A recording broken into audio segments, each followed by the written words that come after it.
Assalamu alaikum, dear students. Hope you're all fine, doing well, staying home and staying safe. So, before continuation with my today's lecture, I want to ask, what is speech? Are you familiar with this terminology? Speech is complex form of communication in which spoken words convey ideas. What does it mean?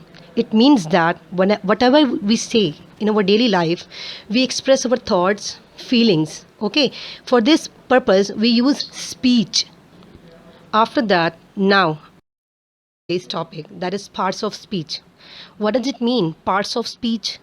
As prior, I have told that what does speech means. It means that whatever we say, if speech is something that it must have some parts, definitely. What are those parts? There are 9 parts of speech are there: noun, pronoun, verb, adverb, adjective, prepositions, conjunctions, interjections, and determiners. The first one is noun. What is noun? As you've learned in your previous classes, that was his noun. Noun is the name of a person, place, animal, or anything, or any idea. Now go to the pronoun. It can be anything. It can be anything. It means that noun has its own types as well. Noun has its own types as well. Common noun, proper noun, collective noun, material or concrete noun, and abstract noun. The first one is common noun. What is common noun? Common noun is a noun of any person's name, place, or thing. For example, pencil, book, building. It means that it is very common, not specific one. But if second one is proper noun. What is proper noun? It is a type of noun in which it deals with specific person, place, thing, or idea. It means that if I talk about a boy, that his name is Ali, it means that Ali is a boy whose name is Ali. Okay, it means it is a proper noun. If I talk about building, and that building is White House, it means that building is specific one. If I talk about shoes, and shoes brand is Nike, it means it's also a proper noun. Furthermore, there's a classification of noun. In this classification, first thing is concrete or material noun. It deals with something that we can touch, we can see with our naked eye. Okay, for example, book. Okay, book, water, music, chicken, etc. Now, abstract noun. What are abstract nouns? Abstract nouns are those nouns which cannot be seen with our naked eye. We cannot touch it, but we can only feel it.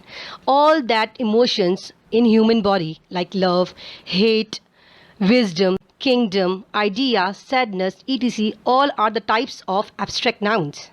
If we compare and contrast concrete or material noun with abstract nouns, there is a very highlighted comparison that in material noun and concrete noun we can see it, but abstract nouns we cannot see with our naked eye. Now, in classification, there is a collective noun which is a part of your course as well. What is collective noun? Collective noun are those nouns which is a group of people or idea. It means that in collective noun, we do not talk about at individual level. Like individuals make one unit or as a whole. For example, family. If we talk about family, in family there are individuals, but in family, all individuals make a family, one unit. Like there are father, mother, siblings, in siblings, sisters and brothers.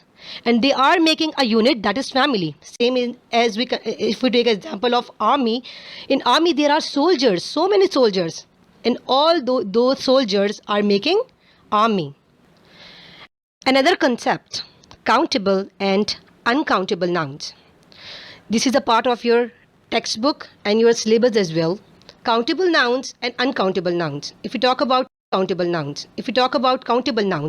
it is very familiar with the terminology countable nouns. It means that those nouns which are counted, which can be counted. For example, they can be singular and plurals as well.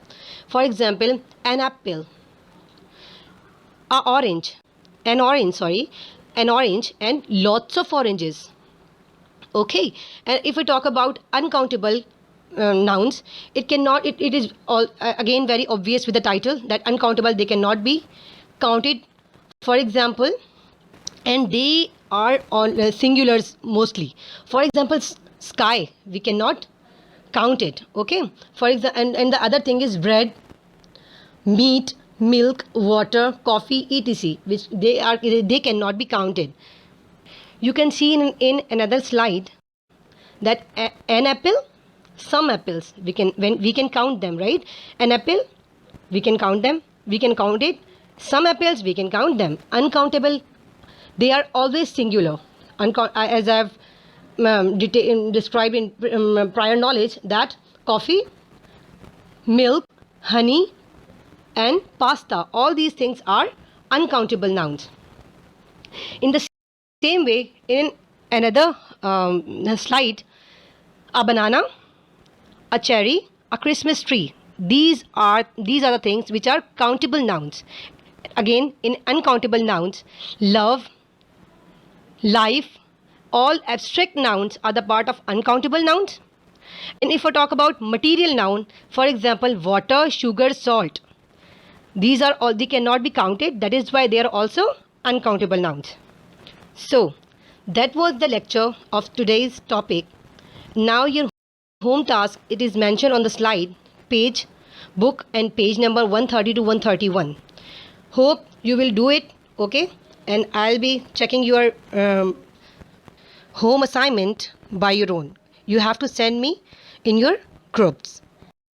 Thank you so much. Have a nice day.